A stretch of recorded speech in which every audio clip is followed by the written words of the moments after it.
The following audio recording has been designed for learning purposes only.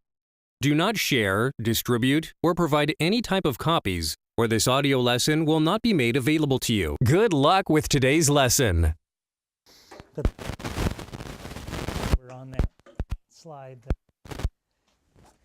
Another one that I heard is that the North American Auto Show has started, and this is the last one for Detroit. And does anybody go to the auto show on a regular basis? Anybody here planning to go to the auto show? Well, this is the last one for Detroit, so if you wanted to go, you could. Apparently, there are a lot of European companies that aren't even coming this year, so it's going to be a much smaller one. Yeah. Where's it moving to? Don't know. I don't know if it's going to be Los Angeles or New York or. But it's state. I'd heard about auto shows, and I think I'd heard about the Detroit Auto Show, so we went. I think I've only been a couple of times though, and but now it's going, and I think part of it is Kobo's too little for what they really want to do, but it's expensive. It's like $500,000 to set up exhibits and stuff, you know. So, pardon me? Yeah, I imagine so. Yeah, that's part of a problem too. So Detroit, which was well, how can you not have an auto show in the Motor City? But Detroit, as Motor City, has changed quite a bit. Yeah. How much revenue did the area, did Detroit make off it? I don't know. That's the one thing with events, is that like cities that host Super Bowls or things like that, generally you can see a big chunk of money coming into the city. But I don't know. If you think about the Olympics, most cities that host Olympics have to put so much money into it to get all the venues put together. And then once the event is over, then you're stuck with all this stuff, and you may or may not realize, you might not be able to use all of those amazing facilities like you thought you were. Well, the World Cup, FIFA gets all the revenue produced by the World Cup. The country that hosts it gets nothing. Yeah, but the businesses help, restaurants.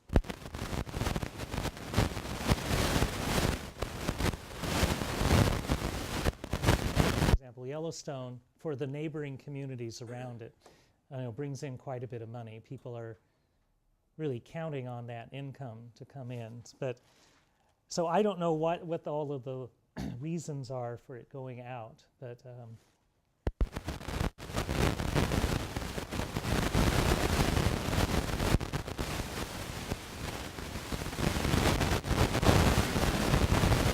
that sounds, I don't want to make it sound boring, but it's just like, well, I just don't really go to the auto show. So if it's not here, that's okay.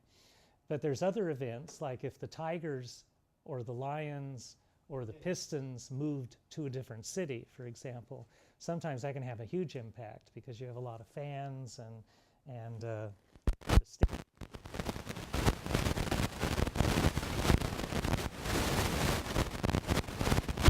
Oh yeah, Pistons, and I don't think any of the teams are doing very well this year.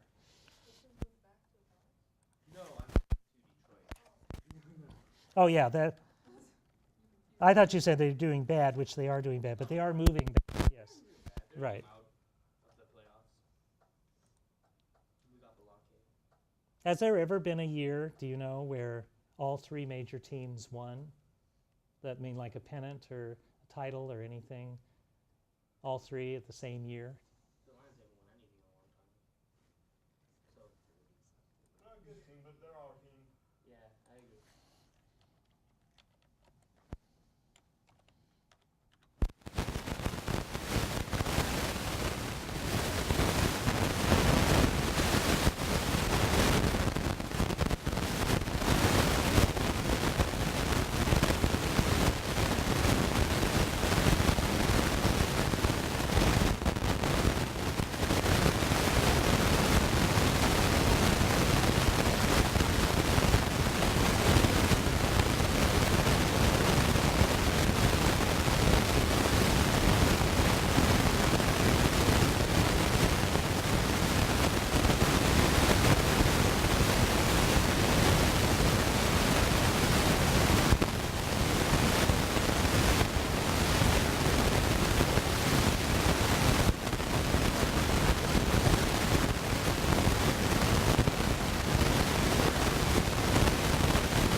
drive. This may be faster than what I'm trying to do here.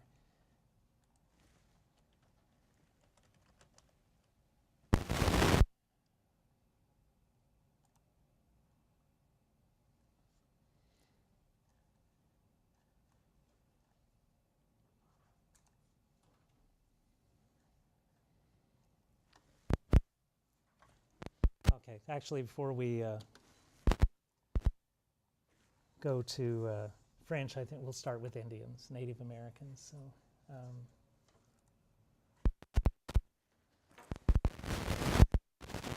now I know some of you have got your Scantrons. When did I say that was due? That wasn't due today, was it? I thought I gave you more time. Let me see.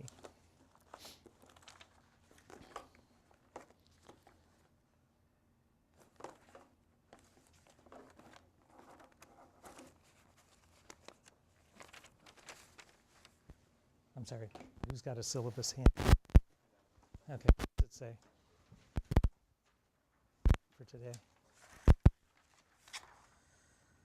The 14th, turning Scantron. Yep, okay, all right, well then let's turn in the Scantron.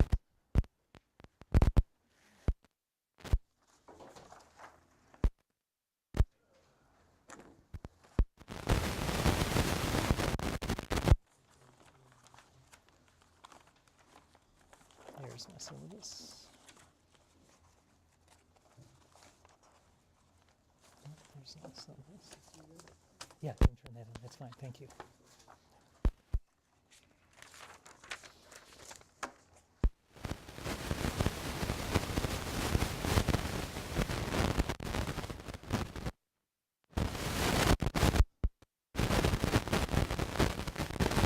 Go over the answer key next time, but I'll collect the Scantrons.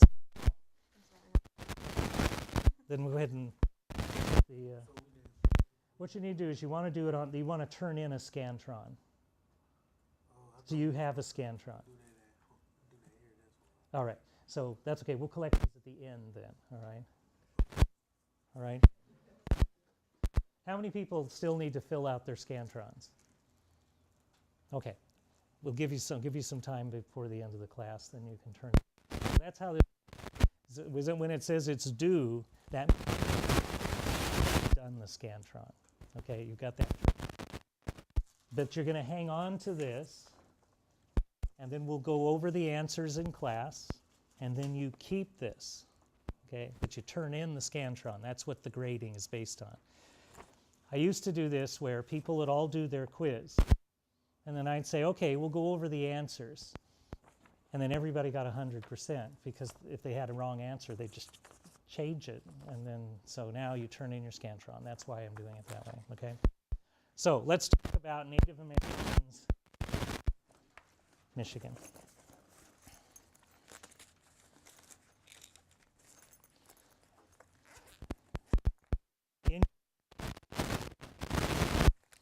Native peoples coming into America after the Ice Age, coming in over the Bering Bridge, and that's connecting Siberia with Alaska.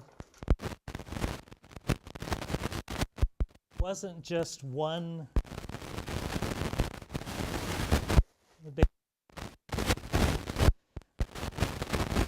enough that their land appeared connecting this stretch, and so people started moving. And it was a wide area, I don't know how many miles, let's say 50 or 60 miles, but it was different little pathways. And so people were, you know, the green is always better, the grass is always greener on the other side, so people started working their way out of the ice. And basically then moved in. You figure Alaska way over here. Tribes eventually. You see the Great Lakes, and you see names of various tribes that we are familiar with, tribes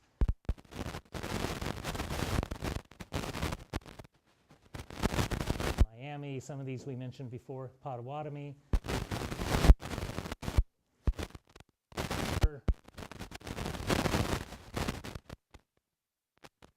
Of Europeans taking has provided us with a continent full of riches, and then there's a few Indians here and there. And so, using Columbus's term. But the reality was that they have been here a long time.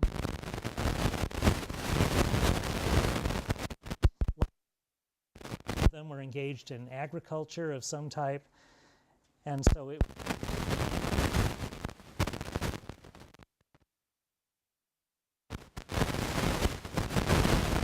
European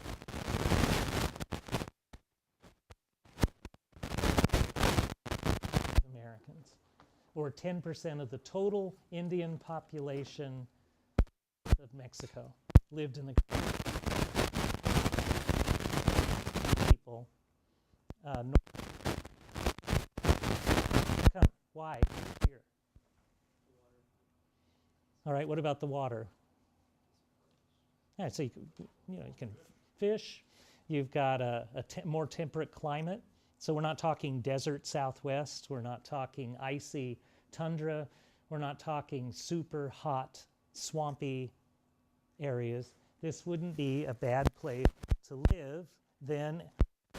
So anthropologists, a lot of this is using information from your book and from other Michigan books, that the native peoples who inhabited came across and eventually the Upper Peninsula. Yeah, so the Chippewa, that's not really their real name. They call themselves the Ojibwe, but Chippewa became a European adaptation of Ojibwa. So Chippewa, same tribe. And then you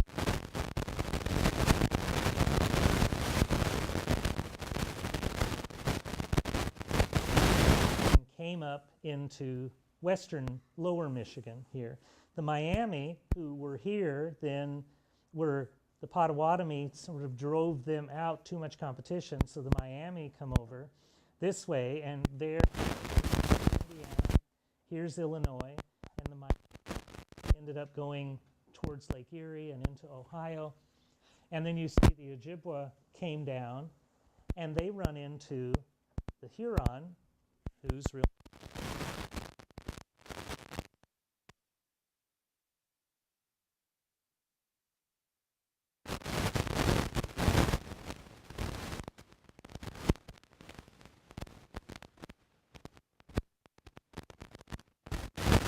The Wyandot have been in Michigan longer, but the tribes about the most important, because right here what you'll see that by the late 1500s the most numerous were the Ottawa, the Chippewa, or the and that these three allied themselves and referred to their confederation as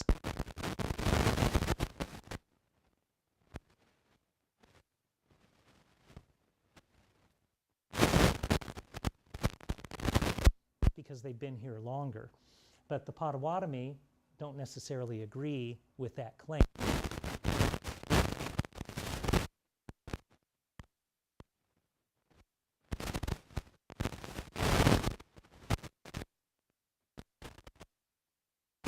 Important. So the research that's being done down at River Raisin National Battlefield Park in Monroe, they're getting a lot of help from the Wyandot. They're not getting a lot of help from the Potawatomi because they're still mad. So we're trying to figure out ways to improve that. So fearing that they might miss all the treasure that's being now, the French are fighting religious battles in Europe. So while Spain is sending Columbus and the conquistadors with Cortez down into Mexico, and the Dutch are sending people, and the Portuguese are going over into Brazil, the French are still trying to put down.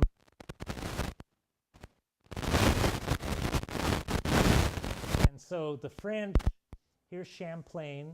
The map is kind of busy and it's black and white, but he basically goes up into the St. Lawrence River and he founds Quebec.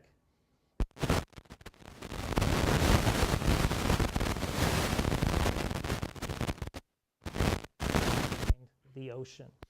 And so the French, as I mentioned last time,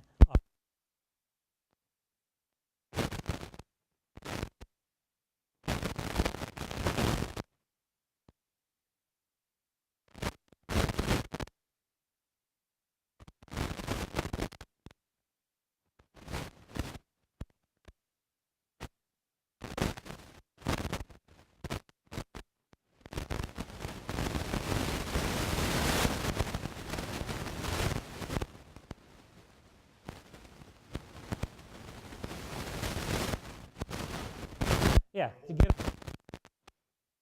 again, at this point,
many tribes.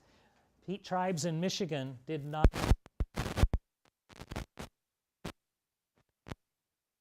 I mean, they weren't hunting bison, and this bison is as big as a house. This is not. They're not this big. They are the largest land mammal in North America, but they're not that big. The hump of a bison, so a little taller than me, and they weigh 2,000 pounds. There's about as much as a Volkswagen, but they can run 35 miles. And they full-grown 2,000 pounds can jump a 6-foot fence like a horse. So they're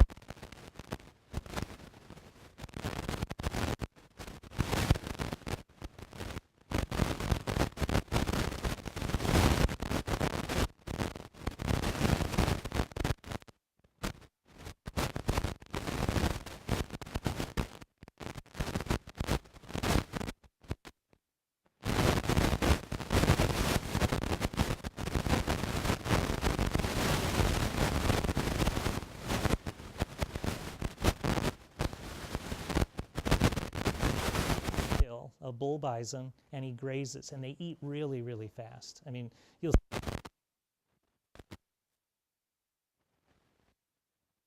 see it, but they just eat while they move because they don't know when they're going to get enough food. So they eat 40 pounds of stuff a day. They just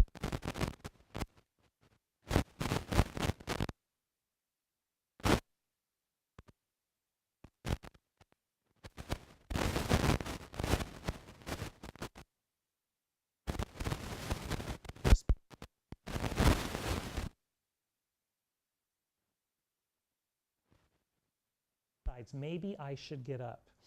And by the bison now sees him, and many times they'll just ignore you.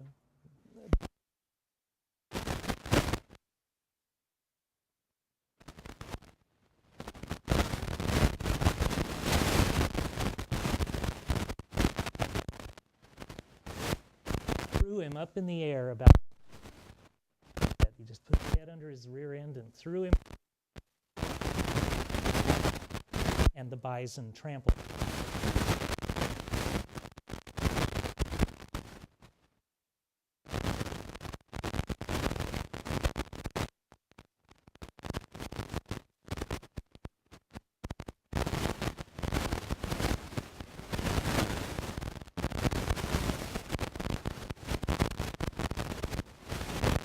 I think $1,000 for being too close to wildlife. The helicopter. which flying in and out of Yellowstone, I think was something in the neighborhood of $10,000 to $20,000. Because he had plenty.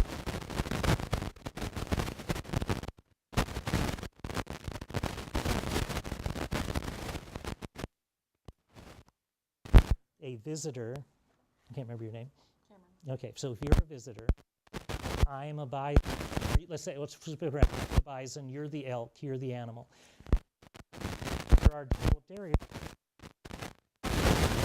I'm a ranger. Are you? So I would come up to me and saying, I'm sorry, you're too close. You're going to have to move back. And they'd say, number one, I'm just taking a picture. It's like, oh, well, that's. Or it will be, I'm on the sidewalk, as if it's a magic force field and no animal can come closer. Or the parents would have kids with them, and they push the kids up and say, feed him. And then we would come up and say, I'm sorry, you're too close. And they'd say, yeah, I told you, don't go up. The worst one was a woman, maybe 80 years old, with a grass, and it was going up, and the elk was eating, had its head down, and I'm running, trying to get there, and all of a sudden the elk sticks its head up and looks at this lady. She's got the grass, and luckily the elk just turned and went somewhere else. But there's a picture on YouTube this year where an elk went after somebody. And an elk, well, a full-grown elk is 700, 800 pounds, but they use their hooves like horses, and they'll rear up legs, and that's how they kill wolves. That's how they, so, you know, all these animals. But people get these big eyes and these goofy.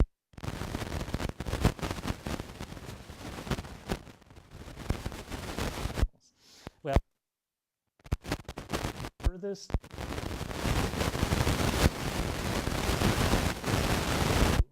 in Michigan, probably in the 1600s, early 1700s, killed off.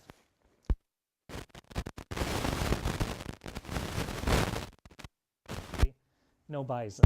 So they were hunting more deer and small. They also live in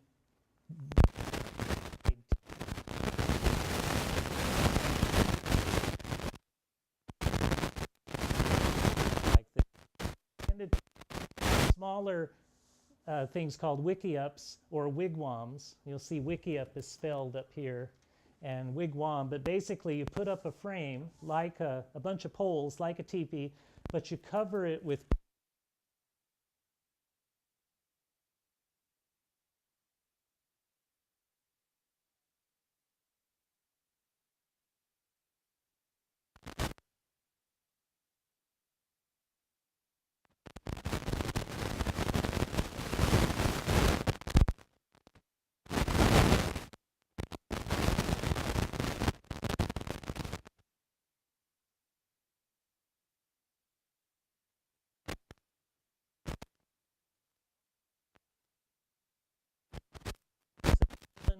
if you think of wood.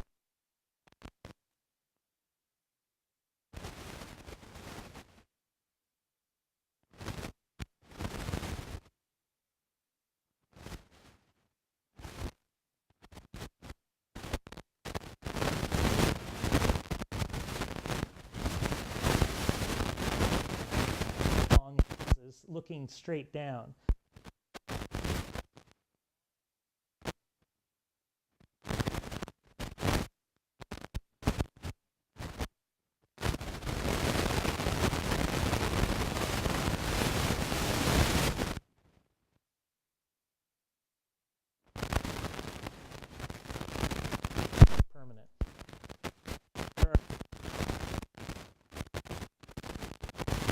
Doing one eventually, which would be pretty neat to go inside. You don't just tell these. I guess these guys have loincloths, but not much else on. The women were not walking around topless as far as they know. The children were often naked during the summer, and that's just because it's hot. The men often had much shorter hair, a lot more shaved heads with a knot in the back, or possibly a short mohawk type of thing, enough that you could tie a hairdress to it.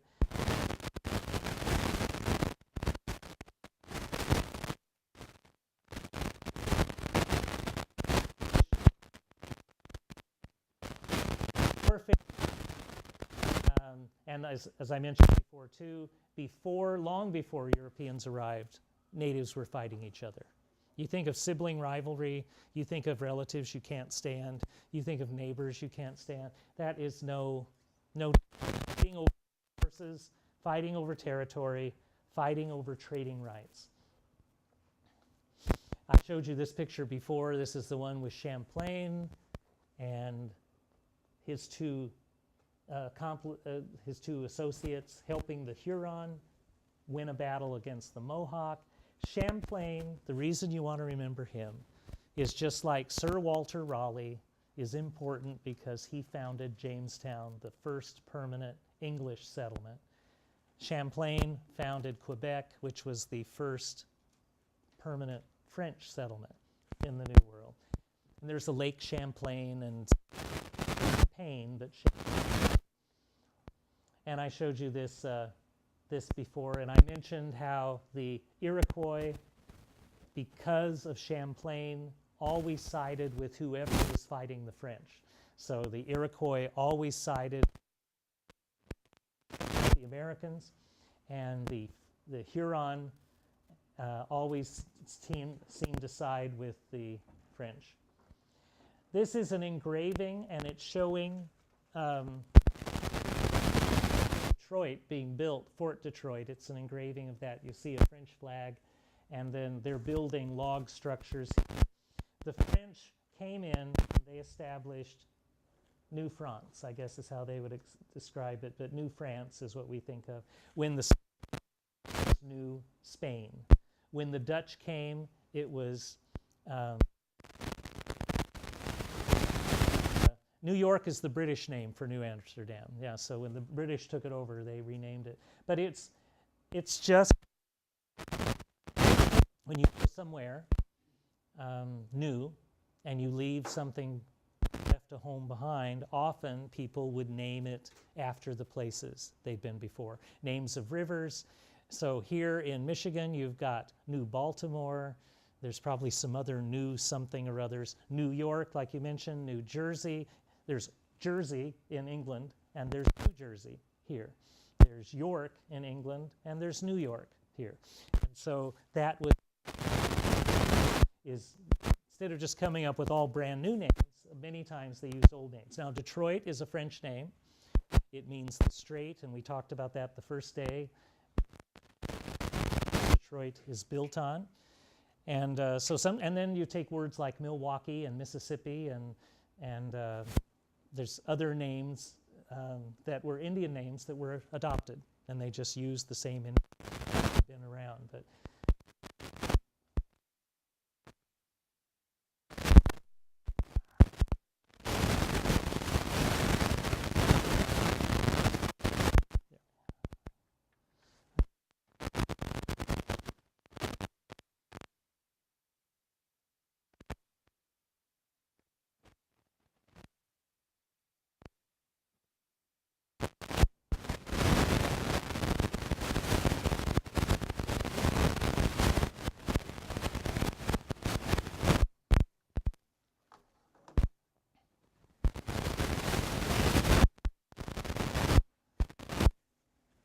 and I'm going to show you this film clip in a minute, but I wanted to go ahead and go into this war, because once the French were here,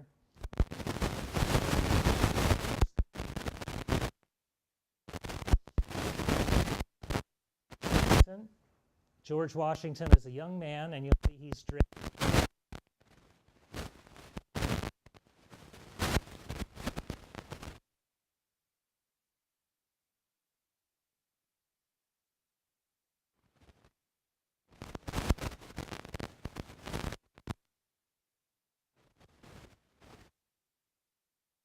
you have to remember at that time, we're talking now 1740s, 1750s, most people living in British North America were proud to be British. They were part of the greatest empire on earth, the most successful, the most civilized, the most powerful, had the biggest navy, had the biggest empire, had the biggest army. And so for George Washington, he really thought if he could prove himself, then he could become an officer. The trouble was the British had a very strict class system. And so they always looked down on the colonies and people who lived in the colonies. They just weren't good enough. They weren't from the right bloodlines. They didn't have the right money. And even if you trained them, they never quite got it right. There's a video I've seen where the British aristocrats would come visiting in America. And they would meet rich Americans, people who had plantations. And they would have nice carriages, but their horses weren't all matching. Or they would have matching horses, but the harness wasn't right. Or they would have homes that they imported furniture from Europe to put in it. But it wasn't, last year's style. It just wasn't quite right. No matter what they did, it wasn't good enough. And so the British looked down on the colonists, even successful ones. So Washington, the important thing with George Washington is that he was a factor in the French and Indian War, and we're going to talk about that later. There are even some people who think he started the French and Indian War. And the reason that happened is you have, I don't know if I have a better map, but it's a theory. But the French and Indian War, you don't need to know this right now, but basically it's combat. It's considered the First World War because combat takes place on 3 different continents. France has got colonies, Britain has got colonies, and in those colonies that includes North America. And they're fighting for, they've been fighting each other. France and we're in a lull right now where they haven't been fighting each other. But they'll find a way, yeah. So maybe over Brexit. Right. So anyway, in this war, George Washington was a British lieutenant, and he was ordered to march up to a river and fortify this junction where 2 rivers meet and hold it so the French wouldn't get it. By the time he gets there, they discover the French already have a small fort. So they attack and defeat the French. Now, in this case, the French have Indian allies. That's why it's called French and Indian War, because the British, who have allies, are fighting the French, who have allies. The Indians don't like the French, and they don't like the British. But in the French and Indian War, they're thinking, well, the French we like better than we like the British, and we think we might get a better deal from the French. They don't seem as eager to stay here forever. So maybe we'll defeat the British, who seem to want to live here forever, and maybe we'll get rid of them. And so this battle happens, and there are some wounded French officers. And Lieutenant Washington is supposed to protect those wounded soldiers from being hurt. But the native warriors fighting with the British want revenge against the French for killing maybe loved ones from their tribe. They end up overruling Washington, and they outnumber him, his Indian allies, and so they kill these French soldiers, which then outrages the French government because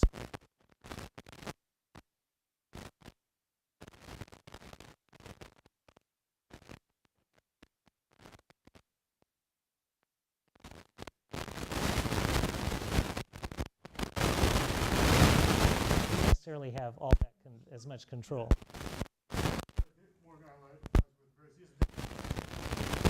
Sure, that's right. So anyway, he may or may not have been indirectly responsible for an incident that helped. We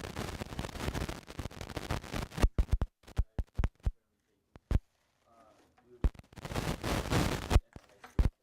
talking about, we were talking about, the French and Indian War, and, like, how, like, the French, like,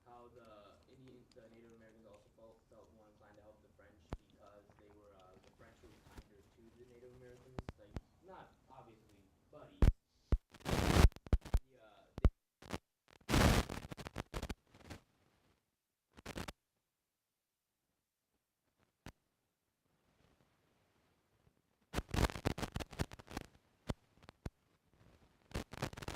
Part of that class structure and that haughtiness extended to even white British colonists, extended to Indian tribes too.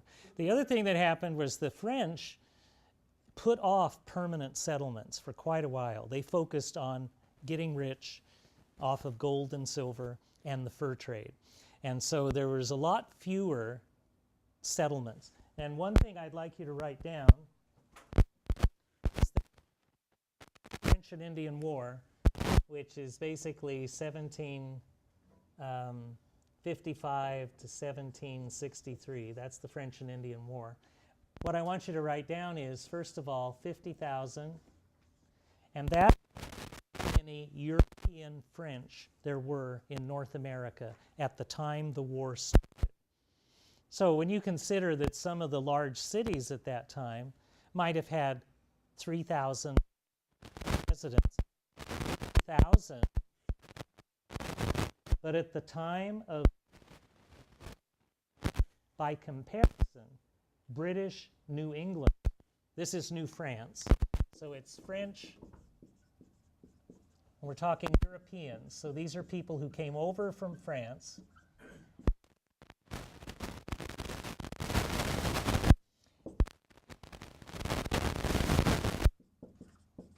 Europeans, and I'm just saying not the colonists necessarily, but the British in North America.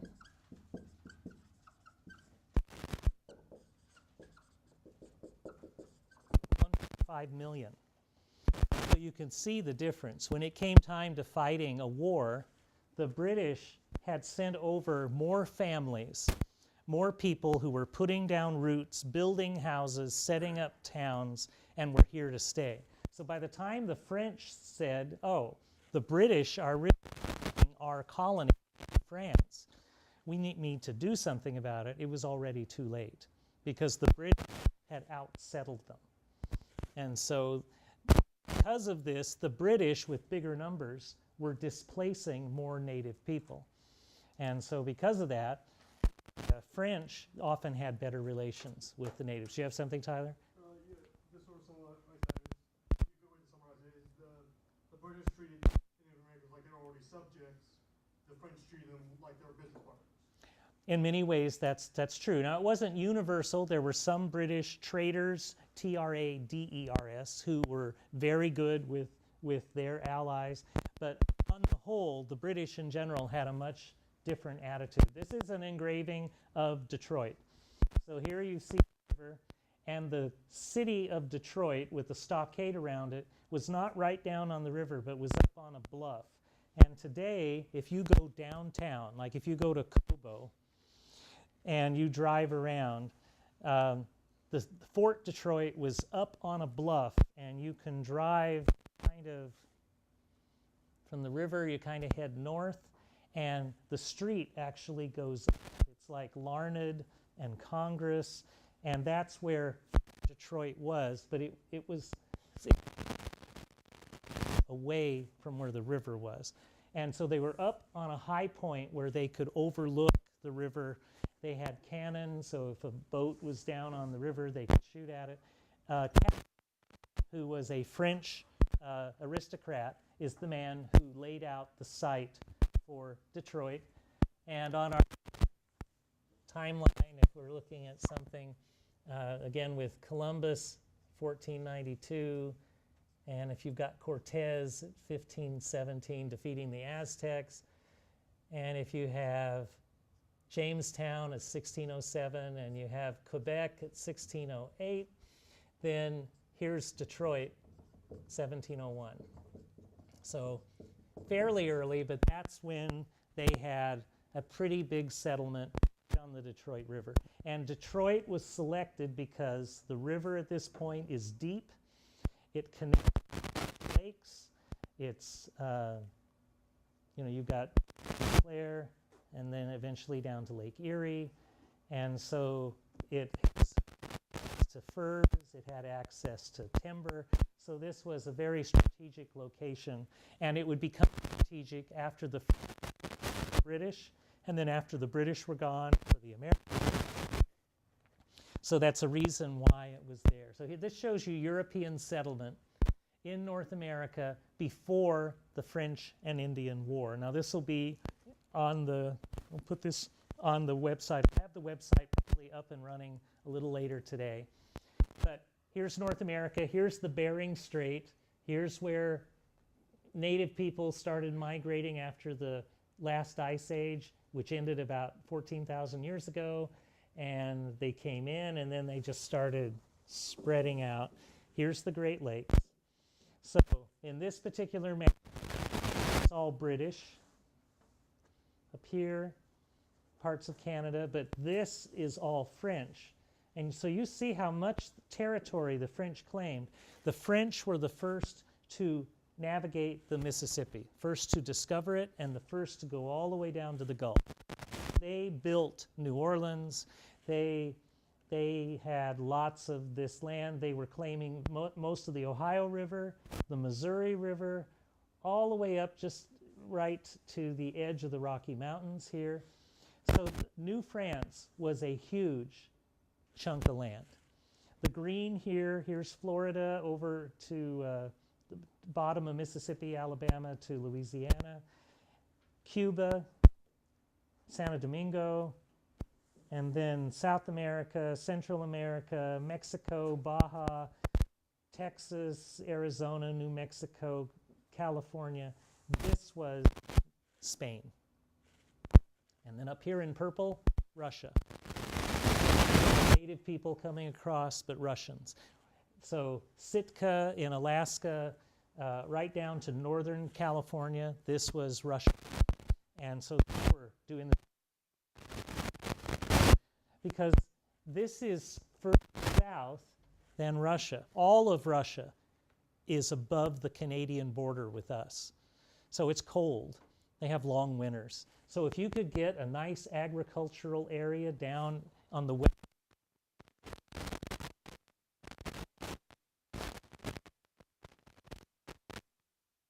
benefit for Russia. So this is what it looked like before the French and Indian War. After the French and Indian War, what's missing from this picture? French is gone. All of this center section. Now, what they did though, they made a deal with Spain. So this center section in here, not the Great Lakes, but this area from the Mississippi, this is the Mississippi going down, everything west of the Mississippi, they quickly transferred to Spain because Spain and France were allies. And the French thought, we're coming back, and Spain is weak, and we'll get it back. We just don't want Britain to get it all.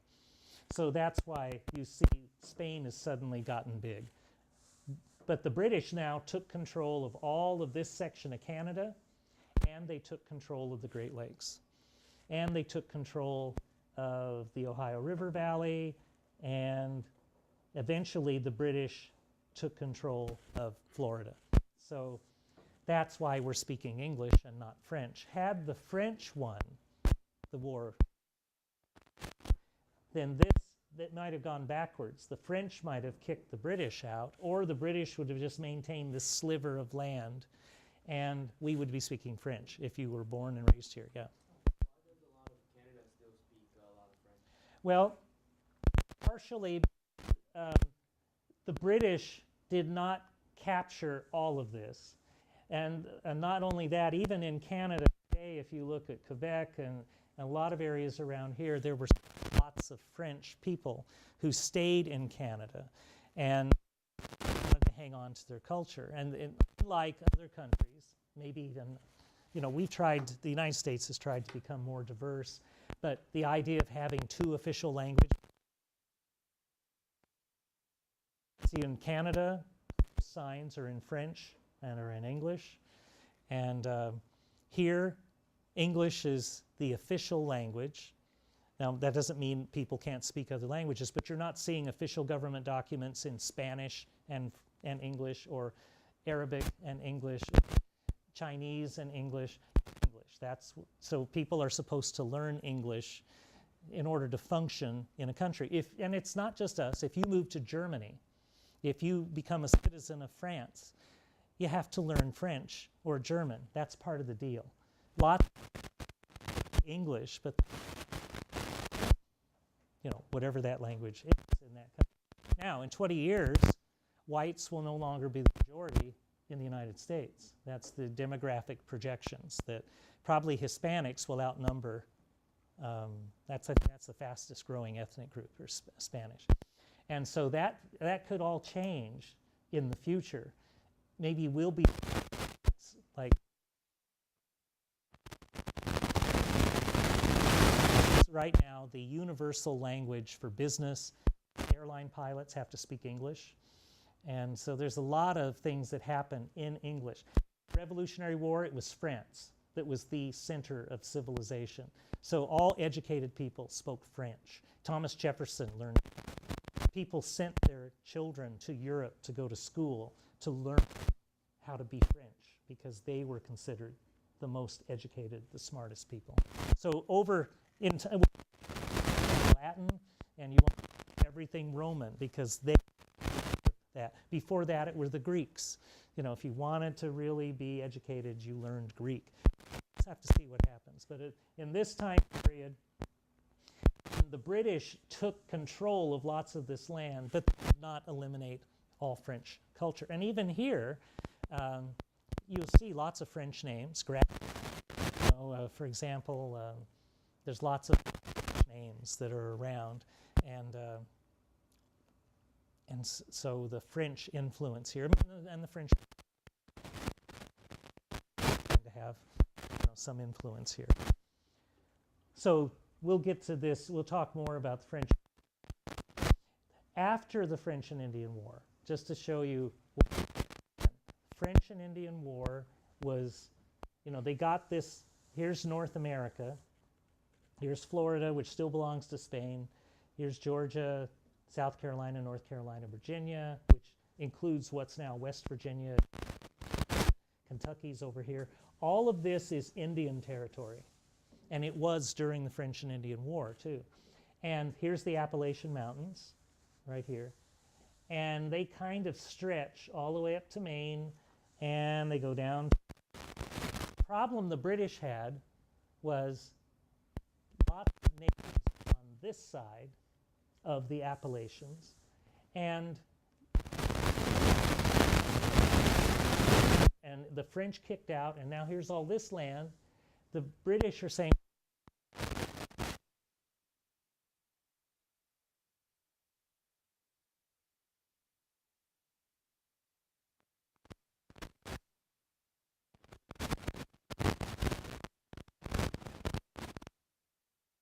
passed a law following the high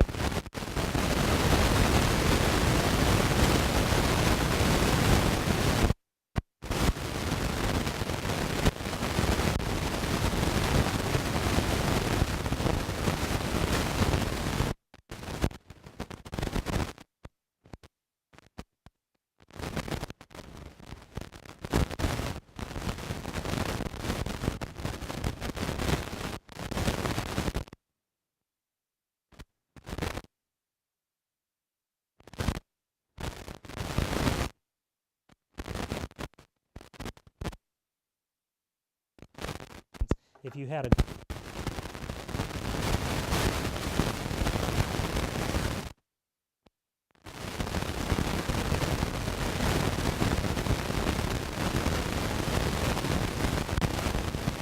second half of that, sun never sets on the British Empire because God doesn't trust them in the dark. But the point is,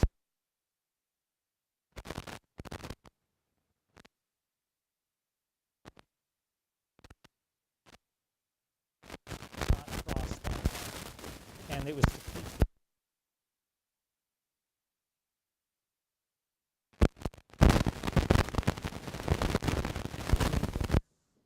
and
have this land, we've kicked the French out, but we're not ready to settle it yet, and we're trying to maintain order. But that was a losing proposition. And then 10 years later, then the American Revolution starts, and 8 years later, we win the revolution, and then we start moving in to that land. We want that land. Well, the natives are still there. And they might have tolerated a few whites here and there, but when lots of them are moving in, they start fighting back.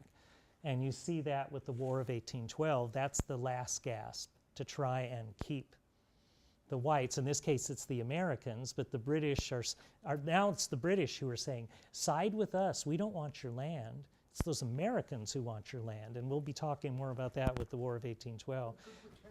But, well, even in Canada, the British at one time were very sympathetic to the first people, or the First Nations that are there. That's what instead of Native Americans, it's First Nations. But ultimately, once the War of 1812 ended, Americans started saying, for their own good, we need to move. White culture and native culture is completely incompatible. They'll never assimilate the way we want them to. We can't share the land with them. So the best solution for everybody is for them to move. And so the moving is to the Mississippi River and go over the other side. And I'll be talking about this again, but it created a huge immigration crisis, because from the white perspective, and this happened in Canada too, from the white perspective, that land on the west side of the Mississippi River is empty. We're never going to settle. In 1763, after the War of 1812, the idea that the U.S. would extend all the way to the Pacific Ocean, they would have laughed at you if you'd said that. It's just so much empty land. It would take us, Thomas Jefferson thought it would be 300 years before we would ever settle all of that land between the Mississippi River and the Pacific Ocean. It took less than 100. Same guy who sent out an expedition to find out where He was trying to find out how big it was and what's out there. Yes, but the idea then is, from the white perspective, like I said, all that's empty land. From an Indian perspective, they already know there are already native people living there, and they don't know us, and they don't like us, and they're not going to want hundreds of new native people moving in. Not to mention, if you've grown up your whole life in Michigan, and you're hunting, and you're fishing, and you know the climate, and you know the plants, now imagine yourself forcibly removed to Kansas. Well, it's completely different climate in Kansas, different food, different plants, and then not only that, Kansas isn't empty. So now you've got to share the land with people who already live there. And this is part of the problem with the immigration crises now, is that you've got a whole group of people who often don't speak your language, aren't from your area, and now you've got to figure out where they're going to live. We're sharing food, we're sharing housing, we're sharing resources, and it can be very stressful for people. So this is a constant story, and it affects Michigan because native people are hanging on to the Great Lakes region for as long as they can. White settlers are moving in, and you have conflicts.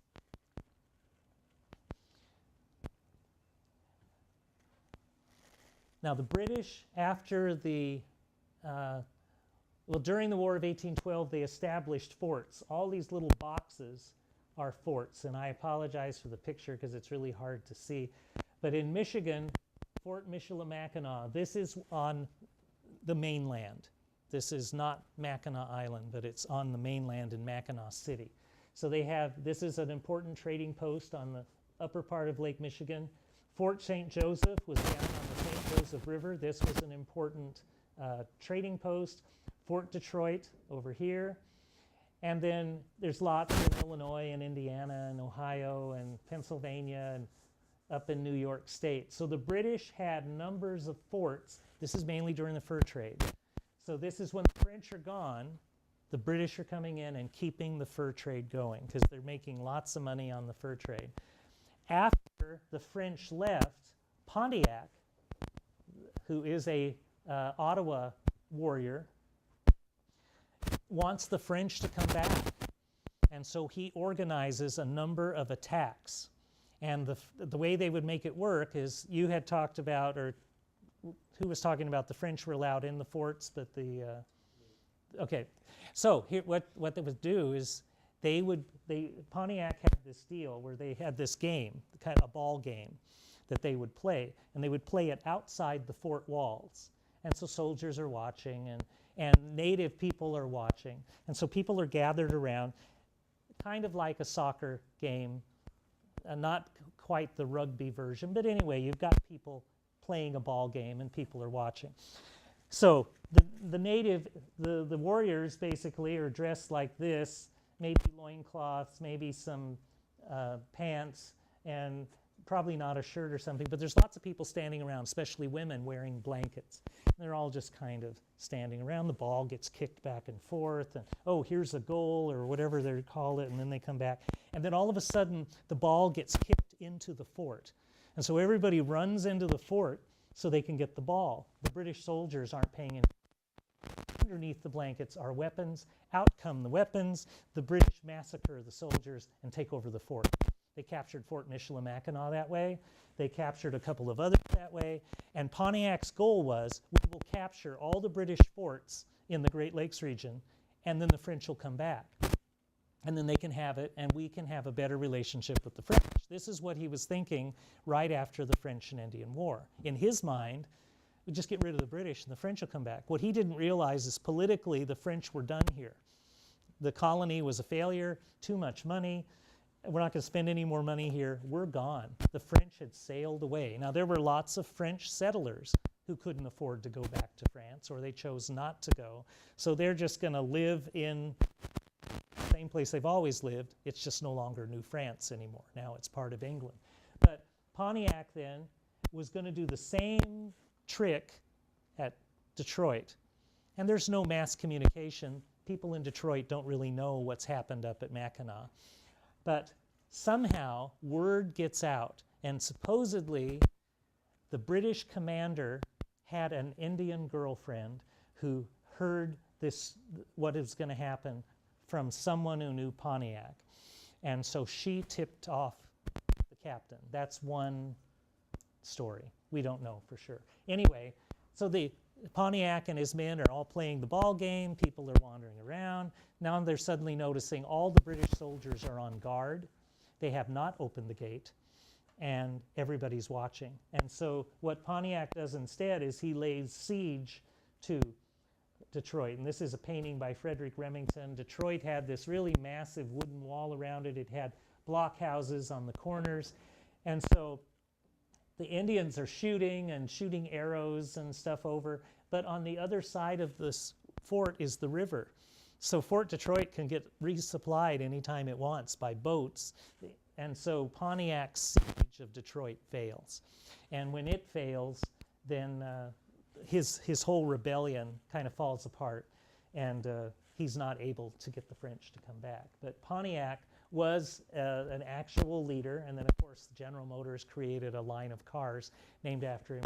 And on the, I think the 1950 or 54 Pontiac, on the hood, they had a hood ornament, and it was this chrome deal, and then they had a glass profile of a noble Indian, and then there was a light bulb in here, and when you turned on your headlights, this would light up. So the hood ornament would glow as you drove your Pontiac down the road. Here's Pontiac's head lit up, and these are highly collectible now. You know, they've been taken off the hoods of cars. But Pontiac then was named after, you know, this great leader. In the War of 1812, the leader is Tecumseh.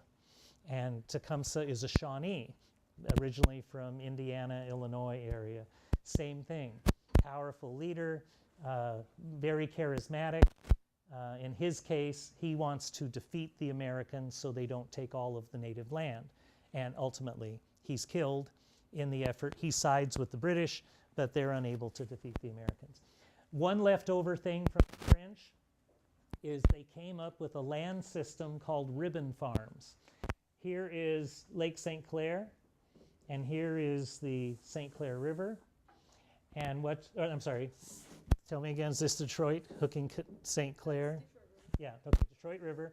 And this is, I think this is Belle Isle here in the center. And then what you'll see are little stripes drawn on this map. Maybe it's easier if I see. Each one of these is a plot of land, and they might be 100 feet wide and a quarter-mile long. Like they're all growing spaghetti, you know, just little narrow things. Bad joke, never mind. Anyway, they're called ribbon farms because they're long and straight and skinny, and the crops would all be different, and when they all come out and bloom, it would be really colorful. And so this was a unique French style of agriculture. The British didn't do this. They did basically squares or rectangles, but these are really long and skinny. So every farmer has access to the river for water, but also to ship things out when their crops are ready. And these are the names of all of the people, and they're all French names, who own this land. And down in Monroe, there were ribbon farms, and the park is planning to rebuild 6 ribbon farms with houses and outbuildings and livestock and little narrow strips. They all go down to the Raisin, the River Raisin. But there's still some evidence of names.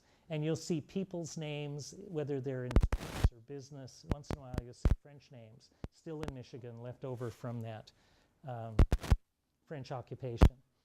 This is another picture showing the proclamation line. This gives you a little better look of how it was designed. Now this is even longer than the line that is being proposed for the southern border right now by President Trump. But you can see how massive this is, and how do you enforce this? And a lot of it's going over really rough country. But the hope was in Parliament in England, look at all these Indians. These big words are all the tribes. So don't go there. But the lure of the land was just too great, and they couldn't keep people out. During the Revolutionary War, to punish the Americans, the British revised something, which was we create a zone, and this will be a buffer zone. And in fact, they were promising native people who lived in the Great Lakes that if we win the war, we will give you back land that was taken from you. And this was part of this Quebec Act, and the Quebec Act basically took this land and said to the rebelling colonists, you don't get to trade with any of these people anymore. So this was really hurting the colonists' business. But this is part of this buffer zone that would protect Canada from the Americans. In this case, the British were doing it to keep business away from the colonists. But this buffer zone was one hope that some of the natives had, because Indians were fighting against the Americans, and Indians were fighting against the Americans with the British. So what you see in Michigan is during the French and Indian War, during the Revolutionary War, during the War of 1812, tribes were still trying to hang on to their land. But it was a hopeless battle because so many whites were moving into the area. And this is an American, well, I was just going back here. There's not many battles that fought during the Revolutionary War. Red is British. So the British had Fort Detroit, and Henry Hamilton marched out of Detroit and went down to Fort Vincennes, which is a French fort that they took over, and it's in Indiana.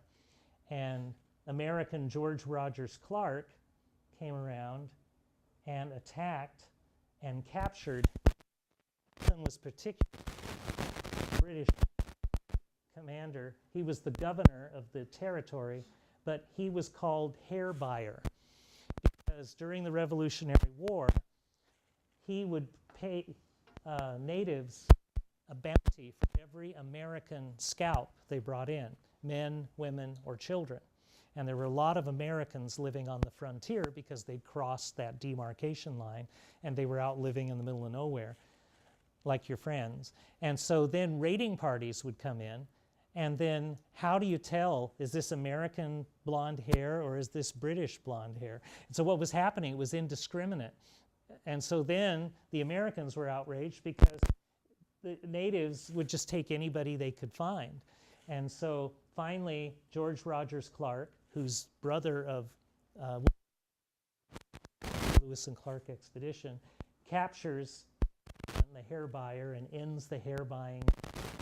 But part of taking advantage of native people, promising them lots of things, getting them to do your dirt work, and then turning against them later on. And then after the war is over, these are land cessions. And this is native lands. But what's happening here are that treaties are being signed, agreements are being taken, and now you've got Connecticut over here claiming land as a stripe, so their state can extend. Instead of creating new states, the initial idea was, like here's Georgia. Georgia will extend all the way to the Mississippi River, and you'll have this little skinny looking thing. North Carolina originally extended all the way to the Mississippi, then later they carved Tennessee out of it. Virginia claimed everything to here, and then later they created Kentucky out of it. But at one time, Massachusetts claimed half of Michigan. So had this system stayed in place, we would have been we'd be in Massachusetts now. And the country extended all the Pacific Ocean. Theoretically, you could still have 13 states, but each state would be 2,000 miles long. They would run all the way across. So Michigan would never have been a state, it would be part of Massachusetts. That was, the founding fathers wrestled with that and then decided that's ridiculous. We'll have to just create states out of that new land. A new fort was built on Mackinac Island, so that's Fort Mackinac. Fort Michilimackinac is the one that's on the mainland. This is Mackinac overlooking the river, or the lake. Anybody been there recently? Have you been in the fort? Yeah, so the fort is neat. They have the bay and then overlooks the lake up here. But that is a Revolutionary War fort that is then a War of 1812. This is Detroit as it got bigger, and you'll see the rivers down here. And then here is the bluff going up, and then the fort is up on higher ground. So Detroit was one of the, and here's where I was trying to explain to you. Fort Detroit is on the corner of Lafayette. Fort Street is because of Fort Detroit. Congress Street is down here. And so today, if you drive up Woodward or one of the other roads, you'll come up like to where Congress is, I think, and there's an office building and there's a plaque that says this is where Fort Detroit was. You go to Chicago, and there was a fort in Chicago, and they put the boundary in the concrete. You can walk along the fort walls that are just indicated in the concrete, which is kind of neat. But here it's just one plaque if you're lucky, and you can see it. I'm saying that, no, Cobo's down closer to the river, but you'd have to head north, and it's Lafayette, Fort Street, Congress, Cass Avenue, so it's kind of in this area. That's where the fort was. Now, Fort, which is also on the river, Fort Wayne was built in the 1840s. It had nothing to do with Fort Detroit, the Revolutionary War, the War of 1812. It was later. And Fort Wayne has never been in battle. It was intended to be, but it never was. This is kind of a quick overview with the French, Native Americans, and I think what we'll do, we'll end, and then when we come back on Wednesday. Good luck with today's lesson.